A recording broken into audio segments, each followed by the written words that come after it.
ಪಡಿತರ ಅಂಗಡಿಯಲ್ಲಿ ವಿತರಣೆಯಾದ ಬೆಳ್ತಿಗೆ ಅಕ್ಕಿಯಲ್ಲಿ ಮಿರುಗುವಂತಹ ಪ್ಲಾಸ್ಟಿಕ್ ಅಕ್ಕಿ ಪತ್ತೆಯಾಗಿದೆ.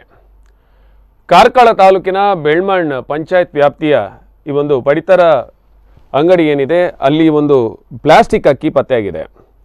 ಕಲಬೆರಕೆ ಬಗ್ಗೆ ನಿರಂತರ ದೂರು ಕೇಳಿ ಬರ್ತಾ ಇದ್ರು, ಅಧಿಕಾರಿಗಳು ಗಮನ ಹರಿಸೋದೇ ಇಲ್ಲ.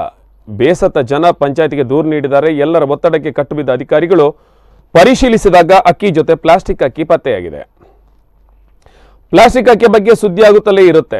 ರಾಜ್ಯ ಸರ್ಕಾರ ಆಹಾರ ಇಲಾಖೆ ಮೂಲಕ ವಿತರಣೆಯಾಗುವ ಅಕ್ಕಿ ಬಹಳಷ್ಟು ಸಲ ಕಲಬೆರಕೆಯಿಂದ ಕೂಡಿರುವುದು ರಾಜ್ಯ ಮಟ್ಟದಲ್ಲಿ ಪತ್ತೆಯಾದರೂ ಅಧಿಕಾರಿಗಳು ಅದರ ಬಗ್ಗೆ ಅಷ್ಟೊಂದು ಆಸಕ್ತಿಯನ್ನು ತೋರಿಸ್ತಾನೆ ಇಲ್ಲ. ಜನ ಅವರಷ್ಟಕ್ಕೆ ಪಾಪ ಮಾತಾಡ್ಕೊಳ್ತಾರೆ, ಏನು ಮಾಡೋದು, ಸಿಕ್ಕಿರುವಂಥ ಅಕ್ಕಿಯನ್ನು ಉಪಯೋಗಿಸಲೇಬೇಕು. ಈ ಕಾರಣದಿಂದಲೇ ಈ ಒಂದು ಕಲಬೆರಕೆ ಬಗ್ಗೆ ಅಷ್ಟೊಂದು ಗೊಡವೆಗೆ ಹೋಗೋದೇ ಇಲ್ಲ. ಆದರೆ ಕಾರ್ಕಳ ತಾಲೂಕಿನ ಬೆಳ್ಮಣ್ ಪಂಚಾಯತ್ ವ್ಯಾಪ್ತಿಯಲ್ಲಿ ಗ್ರಾಮಸ್ಥರಿಗೆ ನೀಡಲಾಗಿರುವ ಬೆಳ್ತಿಗೆ ಅಕ್ಕಿಯಲ್ಲಿ ಮಿಂಚುವ ಪ್ಲಾಸ್ಟಿಕ್ ಅಕ್ಕಿ ಪತ್ತೆಯಾಗಿದೆ. ಈ ಅಕ್ಕಿ ನೋಡಿದ ಗ್ರಾಮಸ್ಥರು ಕಂಗಾಲಾಗಿ ಗ್ರಾಮ ಪಂಚಾಯತಿಗೆ ದೂರು ನೀಡಿದ್ದಾರೆ. ಅವರು ಬಂದು ಅಕ್ಕಿಯನ್ನು ಪರಿಶೀಲಿಸಿದಾಗ ಅದು ಪ್ಲಾಸ್ಟಿಕ್ ಅಕ್ಕಿ ಅನ್ನೋದು ತಿಳಿದು ಬಂದಿದೆ.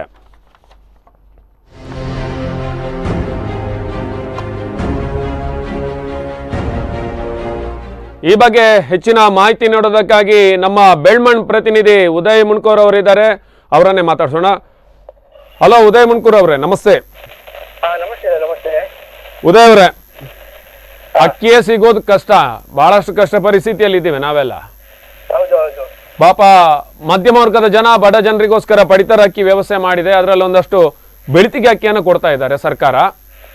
ಆದ್ರೆ ಉಣ್ಣು ಅಕ್ಕಿಗೂ ಕಲಬೆರಕೆ ಮಾಡ್ತಾರಲ್ಲ, ಪ್ಲಾಸ್ಟಿಕ್ ಅಕ್ಕಿಯನ್ನು ಸೇರಿಸಿ. ಎಂತ ಮನುಷ್ಯರು ಇರ್ಬೋದು, ಏನಿದು ಘಟನೆ, ಇದ್ರ ಬಗ್ಗೆ ಒಂಚೂರು ಮಾಹಿತಿ ಕೊಡಿ.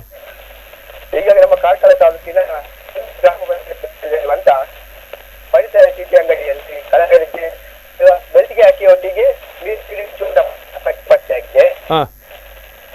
ಸುಮಾರು ಸಾಧಾರಣ ಒಂದೊಂದು ಅಕ್ಕಿಯಲ್ಲಿ ಪ್ಲಾಸ್ಟಿಕ್ ಅಕ್ಕಿ ಸಿಗಿ ಅಕ್ಕಿ ಬರ್ತದ, ಆಗುವ ಅಕ್ಕಿ ಕಲಬೆರಕೆಯನ್ನು ಈಗ ಧರ್ಮಸ್ಥಳಕ್ಕೆ ನೀಡಲಾಗಿರುವ ಬೆಳ್ತಿಗೆ ಅಕ್ಕಿಯಲ್ಲಿ ಅಕ್ಕಿ ಪತ್ತೆಯಾಗಿದೆ. ಈಗ ಇದ್ರ ಬಗ್ಗೆ ದೂರು ಯಾರು ನೀಡಿದ್ರು? ಮೊದಲಾಗಿ ಎಷ್ಟು ದಿವಸದಿಂದ ಈ ರೀತಿಯ ಕಲಬೆರಕೆ ಅಕ್ಕಿ ಅಲ್ಲಿ ವಿತರಣೆ ಆಗ್ತಾ ಇದೆ ಉದಯ್ ಅವರೇ? ಈ ವಾರದಲ್ಲಿ ಪಡಿತರ ಅಕ್ಕಿಯಲ್ಲಿ ಕಲಬೆರಕೆ ಅಕ್ಕಿ ಪತ್ತೆಯಾಗಿದೆ. ಪರಿಶೀಲನೆ ಅಕ್ಕಿ ಸಿದ್ದನ್ನು ಸ್ಪಷ್ಟಪಡಿಸಲಾಗಿದೆ. ಇದನ್ನು ಇಲಾಖೆಯವರಿಗೆ ತಿಳಿಸಿ ತಕ್ಷಣ ನಮ್ಮ ಬೆಳ್ಮಣ್ ಅಧ್ಯಕ್ಷರಿಗೆ ಹೇಳಿದಾಗ ಅವರು ಅಕ್ಕಿಯನ್ನು ವ್ಯವಸ್ಥೆಯನ್ನು ಮಾಡಿದ್ದಾರೆ. ಓಕೆ, ಇದ್ರ ಅಧಿಕಾರಿಗಳು ಏನು ಹೇಳ್ತಾ ಇದ್ದಾರೆ? ಇದು ಯಾಕೆ ಬಂದಿರಬಹುದು? ಯಾಕೆಂದ್ರೆ ಸರ್ಕಾರ ಅಕ್ಕಿಯನ್ನ ಪಡಿತರ ವ್ಯವಸ್ಥೆ ಮೂಲಕ ಜನರಿಗೆ ತಲುಪುವಂತ ಒಂದು ವ್ಯವಸ್ಥೆಯನ್ನು ಮಾಡಿದೆ. ಈ ನಿಟ್ಟಿನಲ್ಲಿ ಬಹುಶಃ ಇದು ಇಲ್ಲಿಗೆ ಮಾತ್ರ ಸೀಮಿತ ಆಗಿದೆ ಅಂದ್ರೆ ಬೆಳ್ಮಣ್ಣು ಗ್ರಾಮ ಪಂಚಾಯತಿಗೆ ಮಾತ್ರ ಅಲ್ಲ, ಸುತ್ತಮುತ್ತ ಪ್ರದೇಶದಲ್ಲಿ ಇದೇ ತರ ಆಗ್ತಾ ಇದೆಯಾ ಅಂತ? ಈಗ ಬೇರೆ ಕಡೆ ಇರಬಹುದು, ಯಾಕಂದ್ರೆ ಇದು ಅಕ್ಕಿ ಆದ್ರಿಂದ ಬೇರೆ ಕಡೆ ಮಾತ್ರ ಅದು ಪತ್ತೆಯಾಗಿದೆ. ಏನು ಈ ಬಗ್ಗೆ ದೂರು ಏನು ದಾಖಲಾಗಿಲ್ವಾ? ದೂರು ಆಹಾರ ಇಲಾಖೆಗೆ ದೂರನ್ನು ಕೊಟ್ಟಿದ್ದಾರೆ. ಅವರು ಬಂದು ಪರಿಶೀಲಿಸಿ ಮುಂದಿನ ವ್ಯವಸ್ಥೆಯನ್ನು ಮಾಡುವಂತ ಮಾತನ್ನು ಹೇಳಿದ್ದಾರೆ. ಕಾರಣ ಏನಂದ್ರೆ ಯಾರು ಈ ಪಡಿತರ ಅಕ್ಕಿಯನ್ನ ಸಾಗಾಟ ಮಾಡ್ತಾರೆ, ಬಹುಶಃ ಸಾಗಾಟದ ವೇಳೆಯಲ್ಲೇ ಇಂಥ ಎಲ್ಲ ಕೃತ್ಯಗಳು ನಡೆಯೋದಕ್ಕೆ ಸಾಧ್ಯ ಅಂತ ಅನಿಸ್ತಾ ಇಲ್ವಾ ಉದಯ್ ಅವರೇ? ಇರ್ಬೋದು, ಖಂಡಿತ ಅಂತ ಒಂದು ಇದು ಇರಬಹುದು.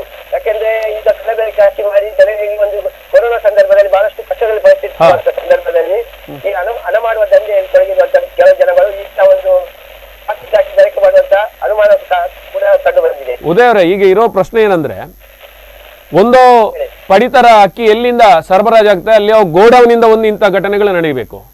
ಇಲ್ಲ ಅಂದ್ರೆ ಅಲ್ಲಿಂದ ಸರಬರಾಜು ಯಾರು ಮಾಡ್ತಾರೆ, ಅವರು ಯಾವ ವಾಹನದಲ್ಲಿ ಸಾಗಾಟ ಮಾಡ್ತಾರೆ, ಅವರು ಇದಕ್ಕೆ ಏನೋ ಕಲಬೆರಕೆ ಮಾಡ್ತಾ ಇರ್ಬೇಕು, ಅಥವಾ ನ್ಯಾಯಬೆಲೆ ಅಂಗಡಿಯವರು ಮಾಡಿರ್ಬೇಕು ಅಲ್ವಾ? ಬೇರೆಯವ್ರು ಮಾಡೋದಕ್ಕೆ ಸಾಧ್ಯನಾ ಅಂತ ಈ ಬಗ್ಗೆ ಜನ ಏನ್ ಹೇಳ್ತಾ ಇದ್ದಾರೆ ಉದಯ್ ಅವರೇ?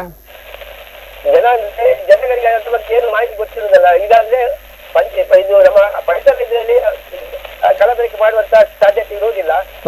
ಬರುವಂತ ಇಲ್ಲಿ ಅಲ್ಲಿಂದ ರಾಜ್ಯ ಸರ್ಕಾರದಿಂದ ಬರುವಂತ ಆರೋಗ್ಯ ಇಲಾಖೆಯಿಂದ ಬರುವಂತ ಅಲ್ಲಿ ಕಲಬೆರಕೆ ಆಗುವಂತ ಒಂದು ಚಾನ್ಸಸ್ ಇದೆ.